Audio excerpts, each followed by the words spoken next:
Армысыздар, эфирде Жаңаөзен ақпарат, студияда мен Бекзат Айтбай. Бүгін көретіндеріңіз. Жаңаөзен газетіне 35 жыл осы мақсатта телеарнамызға баспасөз шеберлері сұхбат берді. Бүгін өнер мекемесіне қарасты үйірме оқушылар жылды қорытындылады.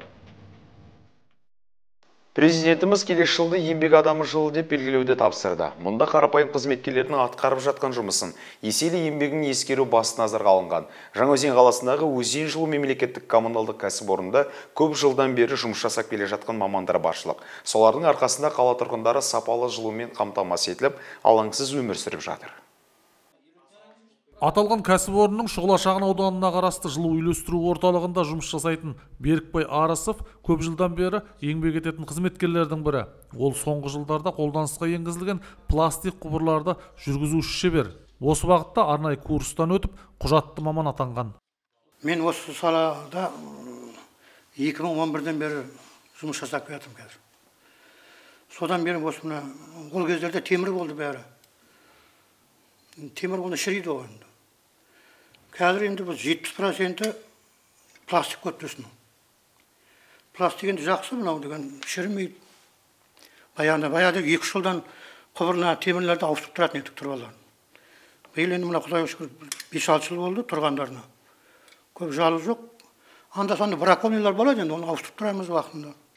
5 жылдай Өзен сантехобслуживание серіктестігінде еңбек еткен 2019 жылы Өзен жылу мемлекеттік коммуналдық кәсіпорынның Шұғыла шағын ауданы бойынша жылу үйлестіру орталығына ауысқан. Қыс мезгілінде бұл мамандардың жұмысы қауырт көбейіп кетеді екен. Өйткені шағын ауданның 70% тұрғын үйі пластик құбырмен жылу алып отыр. Екінші жылу ауданында көптен бері жұмыс жасайтын Арыс Берікбай деген жөндеушіміз бар. Ол өз жұмысына жауапкершілікпен қарайды, тұрғындардың күнделікті түсіп жатқан сұраныстарını дер кезінде барып жасайды. Дәнекерлеу жұмыстары, пластиктен дәнекерлеу жұмыстарының барлықтарын орындап, тұрғындардың атынан көптен көп алғыстар айтылып жатқан жайттары бар, кездері бар. Енді осы жөндеушімізге біз өзіміз тарапынан да сау болсын, рахметімізді айтамыз, жұмысына табысты болсын дейміз. Атты абыройлы болсын, басқа жерлерде де ұжым арасында да ағайын тума деген көпшіліктің арасында атты абыройлы болып жүре берсін деп біз соған тілектеспіз. Берікбай Арысовтың еңбегін ескеріп, кәсіпорын директорының Жаңаөзен қаласы әкімінің алғыс хаты табысталған. Ол отбасында да үлгілі әке зайыбымен бірге 2 қыз бен 1 ұлды тәрбиелеп өсіріп отыр. Сәбит Лұқпан, Бақытжан Ахметұлы, Жаңаөзен ақпарат. Газет бірнеше адамның үздіксіз ізденісі мен табанды еңбегінің нәтижесінде бұқара халыққа жеткізіліп отырады. Ел қамын, ұлт мүддесін баспасөз бетіне жариялап жүрген тілшілер қауымы әрқашан құрметке лайық. Бүгін осы мақсатта Жаңаөзен газетінің 35 жылдығына орай арна тілшісі баспасөз шеберлерімен тілдесіп келген еді. Толығырақ әріптесім тарқатады. Шолпан Сатауқызы 1966 жылдың 26 қаңтарында Атырау облысында дүниеге келген. 1983 жылы оқуға түсіп, 1985 жылы Маңғыстау облыстық мәдени ағарту бөлімінде қызмет еткен. Содан соң коммунистік жол басылымында еңбек еткен. Араға уақыт салып, 1989 жылы Жаңаөзен газетіне жұмысқа орналасады. Сол жылдары газетпен бірге өсіп, алғашқы санын жариялап, бірнеше қызметтерді қоса атқарған.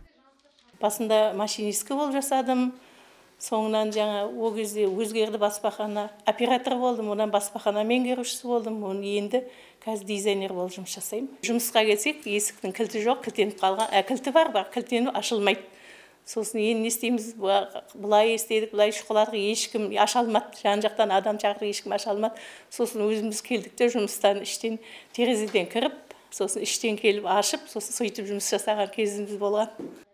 Мадина Утежанова осы газеттің ең жас тілшісі. Ол 2021 жылдан бері аталмыш салада еңбек етіп келеді. Оған спорт және мәдени бағыттарды жазғанын ұнайды. Бақ қызметкерлерінің шеберлік сағаттарына да қатысып тұрады. Ол қала, ауыл әкімдері атынан бірнеше рет алғыс хат алған. Адамдар ғаламтор желісіне байланса да, мерзімді басылымдар әрқашан қажет деп есептейтін ол, оқырмандар саны күн санап артып жатқанын айтады. Біздің жұмысымыздың әр барған шарамыздың өзі әртүрлі барлығы қызықты өтеді негізінде. Әр күніміз қызыққа толы деуге болады. Соның ішінде, мысалы, жақында ғана біздің қаламызда үлкен футбол өтті. Қазақстан Республикасының бірінші лигасы.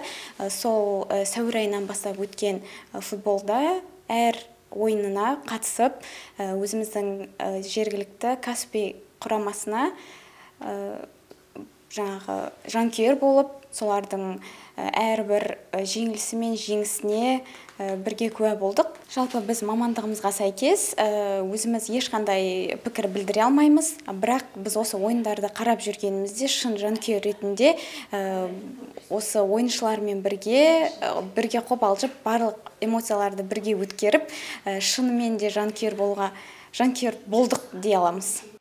Жаңаөзен газеті 1990 жылдың 1 қаңтарында жарыққа шықты. Содан бері халықтың мұң-мұқтажын ресми жиналыстар мен мәдениет, оқу, білім, медицина, спорт саласындағы жаңалықтарды газет бетіне жариялап келеді. Мұнайлы қаланың жаршысы болып отырған қалалық басылым айрықша мәртебеге ие. Мөлдір Әбиева, Шыңғыс Жанболатұлы, Жаңаөзен ақпарат. Бүгін өнер мекемесіне қарасты үйірме оқушылары жылды қорытындылады. Таланттар шеруі есептік концерт беру кешінде өнерпаздар ән айтып, би билеп, көрермендерге көтеріңкі көңіл-күй сыйлады.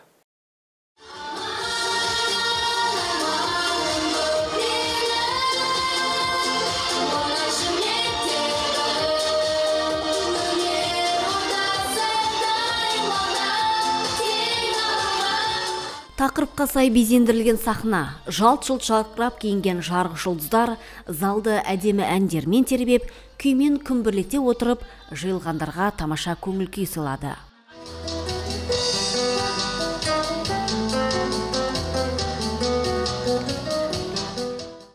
Үлкен оқуларға түсіп, өнер академиясында Алматыда бітіріп келіп, өзімен бірге жұмыс жасап жатыр. Тағы көптеген оқушыларым Ақтаудағы өнер колледжіне түсті. Консерватория бітіріп келіп жатыр. Қазіргі таңда да осы балдарға деген өнерімді жалғап жатырмын. Қазіргі таңда 20 шақты оқушым бар. Көптеген мына үлкен-үлкен республикалық деңгейдегі байқауларға шығып орын алып жүр. Бүгінгі кеште өнер көрсеткендердің қатарында бірнеше жылдан бері үйірмеге қатысып жүрген жас таланттардан бөлек, өнерге енді бет бұрып, аз уақыттың ішінде республикалық, халықаралық байқауларда топ жарып, биік белестерді бағындырып жүрген балалар да бар. Үлкен сахнада өнерлерін ортаға салған жас өнерпаздарды қолдауға келген жақын жуықтар да дән риза. Балам Дамир осы мұнайшы домбыра үйірмесіне қатысып жатқанына міне 1 жылдан кетті. Осы 1 жылдың ішінде шетелдерге шығып, Грузияға шығып, бас жүлдемен келді, гран-примен. Турцияға барып келді кеше. Одан Ақтөбе, Қазақстан қалаларына, Ақтауға барып келді балам. Шүкір Аллаға, мінекей жүлделі орындар алып жүр осы үйірмеге қатысқанына. Осы мұнайшы мәдениет үйінің ұжымдарына барлықтарына рахмет айтамын. Балдарымыздың тек өнері өрге жүзіп, тек биіктерден көріне берсін, осында биік сахналардан тек. Айта кетейік, өнер мекемесінде 36 үйірме жұмыс істеп тұр. 800 оқушы өнердің әр түрінен тәлім алып, қанаттарын қатайтып, биікке самғауда.